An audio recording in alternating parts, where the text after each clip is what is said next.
Rev up your engines!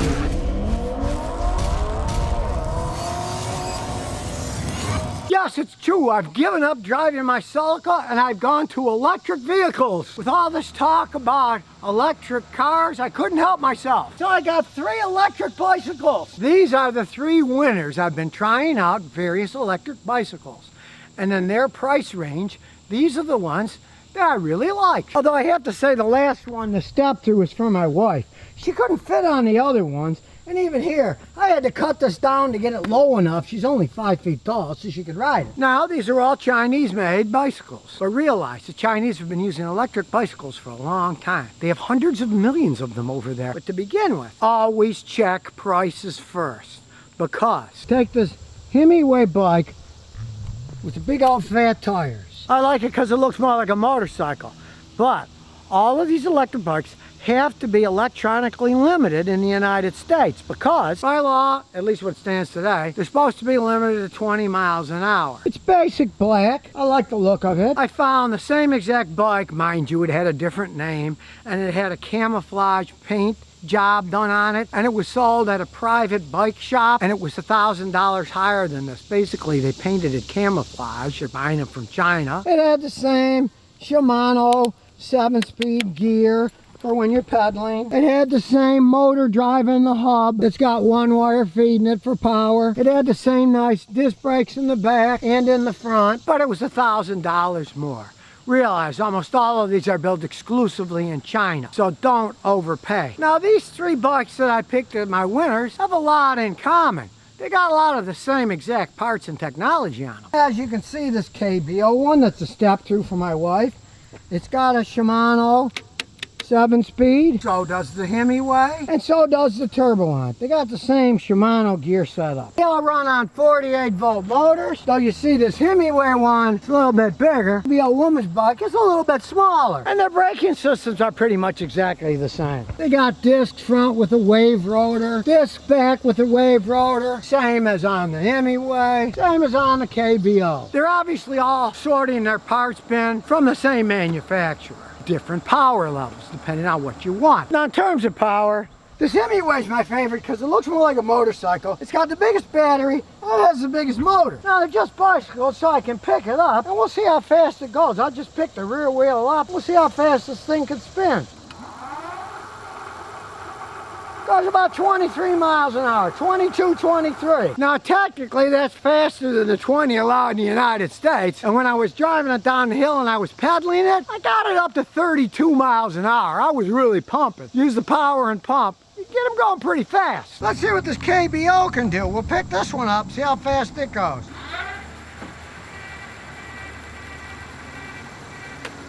Same thing, 22, 23. They're basically using the same components, just in different styles. They got the same exact speed. Now I can't test this turbo on. There's nothing wrong with it. It's just it's a lower priced bike, so it doesn't have a speedometer. You bike around as fast as you want to bike. Maybe you don't care what speed it's going. Now all 3 of these bikes prove to be pretty good bikes, but if you're looking for one, you got to decide what do you want to pay for and what do you really need. We'll take this base model, this turbo hand. As you can see, it's got no suspension. It's a regular bicycle with just solid front forks and a solid rear axle. You're going to get a much bumpier ride because there's no suspension system. But you go to this Hemiway bike, it's got adjustable. You can make them real soft so they bounce more, or you can make them real tough. I like them tougher so they handle better. And it even has pre-stressing that you can do to preload the springs to make them ride smoother or tougher. This KBO has the same setup. Matter of fact, to me it looks like the same exact setup. There's the adjustment on one side, and there's the preload tensioner on the other side. And since this is my wife's bike, if you're short like she is, 5 feet, you need one that goes really low. Much more comfortable with the step-through design rather than having the bar. If you're worried about theft, they're all pretty much the same. They've got these fast clip wheels so you can remove them and take them off and then lock them with a chain on the back. They're all set up the same way. You can see all 3 have the same system on them. Come with nice bright LED headlights and a big safety when you hit your brakes. You get flashing brake lights. I like many motorcycles, so you want the safety. Let flashing light, people see it flashing, they know you're slowing down or warning to it. And the brakes, they all have pretty much the same brakes. They're phenomenal disc brakes, front and rear, as you're going to see.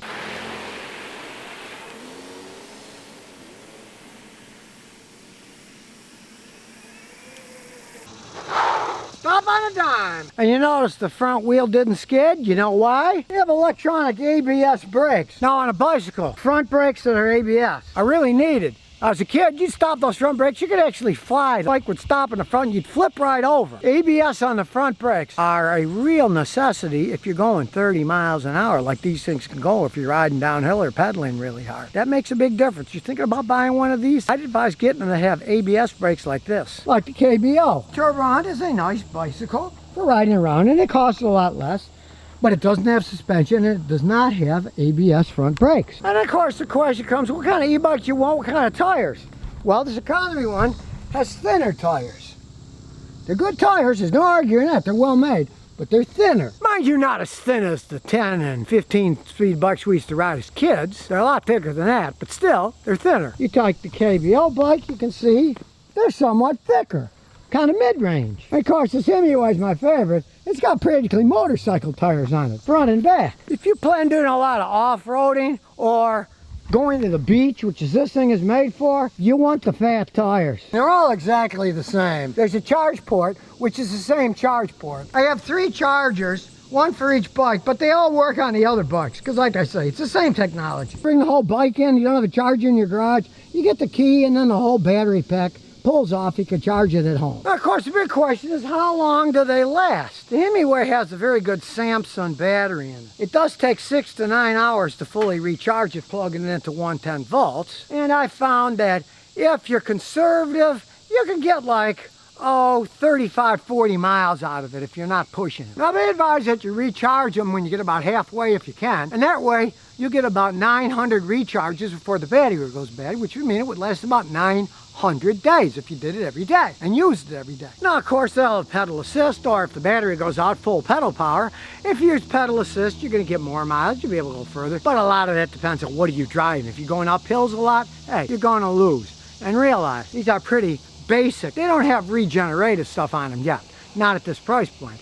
They don't regenerate power. If they start making them where you go down a hill and then it regenerates the power, of course they go a lot further. Now, there are bikes out there like Rad Power, they have regenerative braking, but there's problems with regenerative braking. They can only use a direct drive motor. Magnetics, it's always dragging, it weighs more, you gotta pedal more, and when you're in pedal mode, the thing is dragging the bike all the time. So if you're planning on using it as a regular bicycle, the ones with regenerative braking are going to take more energy to pedal, and of course they weigh more. Now, these are all geared bikes. They have different speeds. This one has low, medium, high. These two have 1, 2, 3, 4, 5 speeds. They're not direct drive motors. They're geared motors. You can pedal them freely. You can't do that with a direct drive. These are all geared. That's a 3-speed, that's a 5-speed, and that's a 5-speed. The way they're set up, non-direct motor, they're not going to use regenerative energy. It can be done theoretically by adjusting the clutches. They have clutches, you could freeze them up, but it's a real pain in the butt. Plus, these regenerative systems aren't like, say, in a Tesla. Marvel of technology, right? These, from what I've gleaned and what I've found myself, if you do have a regenerative one, you get maybe 5% of your energy back. They're not that good. They don't work that well on bicycles. So if you think about it, the added cost, direct drive motor with magnets, the added weight, and all you're going to get is maybe 5% return of the energy.